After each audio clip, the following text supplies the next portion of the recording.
Neste vídeo vamos analisar profundamente o teorema das derivadas relativas. Neste caso o que eu vou querer vai ser determinar a velocidade do ponto A no movimento relativo 2R, sabendo que o ponto A pertence ao corpo 2, isto aqui é muito importante e depois nós vamos ver mais à frente.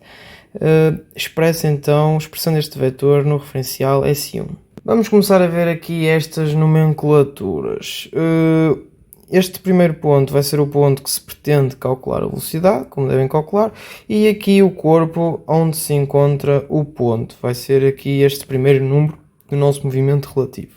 Este segundo número do nosso movimento relativo vai ser o observador, ou referencial onde se encontra o observador, barra o referencial que está solidário com o observador. Aqui este referencial S1 vai ser então o referencial onde vai ser expresso o vetor velocidade. Passando para aqui, o que é que vai acontecer? Nós queremos determinar esta velocidade através de uma derivada e vamos derivar um vetor posição. Esse vetor posição vai ser construído então com o ponto onde está o nosso observador, vamos dizer que é o ponto O, por exemplo, que se encontra no referencial 0, por exemplo a origem, e aqui o ponto que nós queremos então determinar a velocidade. Isto vai ser uma derivada temporal relativamente a alguma coisa, neste caso vai ser relativamente ao observador ou ao referencial que é solidário com o observador, mas vai ser expresso no referencial S1. Então vamos desenvolver isto e fica: o primeiro termo é uma derivada que é simplesmente derivar o vetor OA que nós definimos em S1. Cuidado que este vetor eu não disse há bocado, mas apesar de ser relativamente a um referencial S0, o observador que está em S0, ele é definido em S1. Então, o primeiro termo vai ser simplesmente a derivada desse vetor e depois nós vamos ter que somar a isso um produto vetorial entre a velocidade angular do movimento 1,0, e já vamos ver como é que isto aqui surge, a multiplicar então por esse respectivo vetor posição. Repara que este vetor posição tem que estar em S1, assim como esta velocidade angular. E como é que eu sei que isto é o movimento, a velocidade angular do movimento relativo 1,0 e não é do 0,1? Pronto, então eu venho aqui, ok? E vai ser basicamente, este é o primeiro número e este é o segundo, ok? Como nós podemos ver aqui o 1 e aqui o 0. Vai ser sempre assim: se aqui tivesse um 2 e aqui um 3, seria no movimento relativo 2, 3. Isto aqui, pelo teorema das derivadas relativas, vão ser então dois termos. Este primeiro aqui vai ser a derivada do vetor posição ao A, e lembre-se que este vetor, apesar de ser relativamente a 0, já tinha que estar então definido em S1, só que aqui repare, aqui eu estou a dizer que ele está relativamente a 0, e quando digo relativamente a 0 é o ponto ou o observador está solidário então com o referencial 0. Aqui é como se nós derivássemos este ponto, mas agora o observador está solidário com o referencial S1. Em termos matemáticos é simplesmente derivar então o vetor OA que nós definimos em S1. Depois este segundo termo vai ser um produto vetorial entre a velocidade angular, e neste caso vai ser um movimento 1,0, já vamos perceber como é que sabemos qual é que é este movimento, a multiplicar então pelo vetor posição. E reparem que ambos estes vetores têm que estar definidos também em S1. Vamos pegar aqui no exercício que temos vindo a analisar e vamos determinar várias velocidades de vários movimentos através do teorema das derivadas relativas. Vamos começar por determinar a velocidade relativa do ponto A em relação então ao corpo 1. Repara, o corpo A pertence ao corpo 2, então aqui este movimento é 2,1, porque eu quero a velocidade relativa ao corpo 1 e quero que este vetor seja então expresso no referencial S1. Eu quero obter isto através da derivação de um vetor posição. Eu escolhi o vetor OA, mas podia ter, por exemplo, definido aqui um ponto V, por exemplo, e fazer o ponto VA.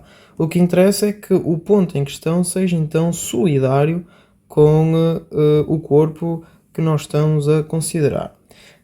Mas há vezes em que isso não vai acontecer, mas aqui neste caso iríamos reparar que se eu escolhesse um ponto aqui ou aqui o ponto O, ia dar uma velocidade diferente. Se vocês olharem para uma velocidade relativa diferente, se vocês olharem para o mecanismo vão ver que isto faz sentido, se perceberem bem este mecanismo, mas pode acontecer ser diferente, ou pode acontecer ter escolhido qualquer ponto e a velocidade relativa dar igual. Então eu quero saber a velocidade relativa então ao observador no corpo 1 e eu vou escolher o ponto 0, o observador vai estar no ponto 0, então defini o vetor posição ao A que já está expresso em S1, que já vamos definir de seguida. E é por derivação. Então, vamos aplicar o teorema das derivadas relativas. Eu sei que, em primeiro lugar, vai então aparecer a derivação desse mesmo vetor e fica assim, né, em relação a este referencial.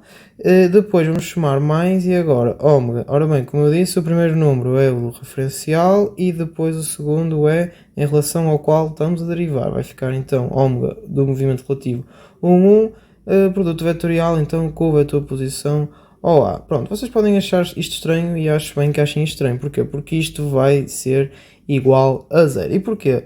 Reparem, o movimento relativo 1 é uma coisa em relação a ela própria e uma coisa em relação a ela própria não tem movimento.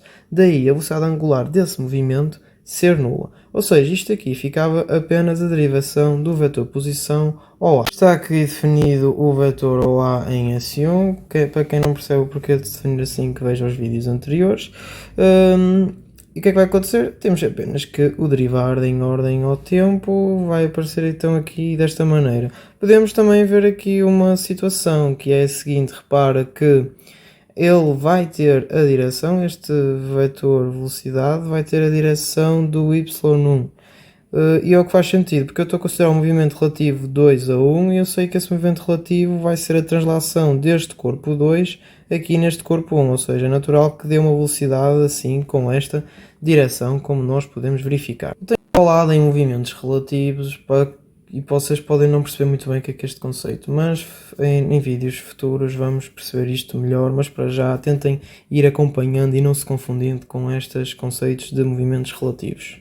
Agora quero terminar a velocidade de A no movimento relativo 2,1, ou seja, a velocidade A relativamente a um ponto do corpo 1, só que agora é expressa no referencial S0. Há bocado vimos no referencial S1, agora quero no referencial S0. Então, nós sabemos que vai ser através da derivação de um vetor posição.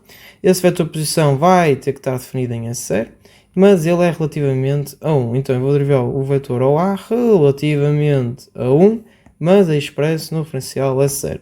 Vamos aplicar o teorema das derivadas relativas. Eu sei que o primeiro termo vai ser então derivar o vetor OA definido em S0. E depois vamos ter que somar este produto vetorial. Aqui, esta velocidade angular, ora bem, o primeiro número vai ser então o deste referencial, que é 0, e depois vai para o 1, ou seja, a velocidade angular 0,1. Vamos multiplicar pelo vetor posição OA. Lembrem-se que estes estão definidos em S0. E o que é que vai ser esta velocidade angular do movimento relativo 0,1? Aliás, o que é este movimento relativo 0,1?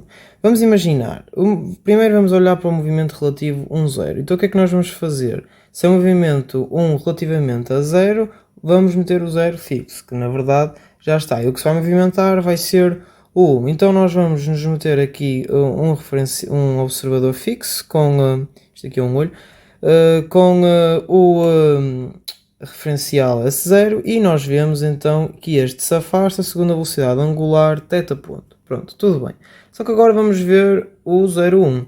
O 0,1, o que é que acontece? Nós vamos então fixar este, vamos fixar o 1 e vamos meter o nosso observador fixo esse referencial, ou seja, vamos meter o nosso observador para onde este x ponto estiver a apontar, vai ser para onde o nosso observador vai estar a olhar, ok?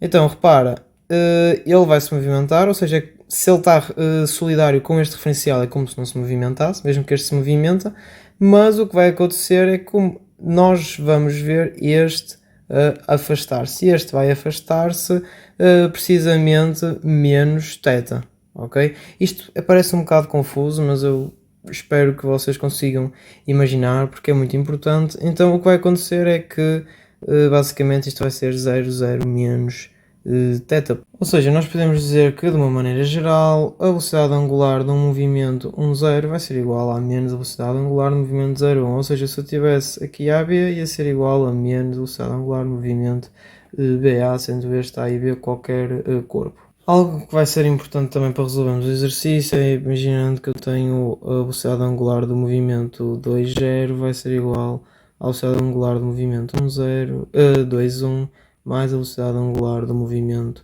1,0.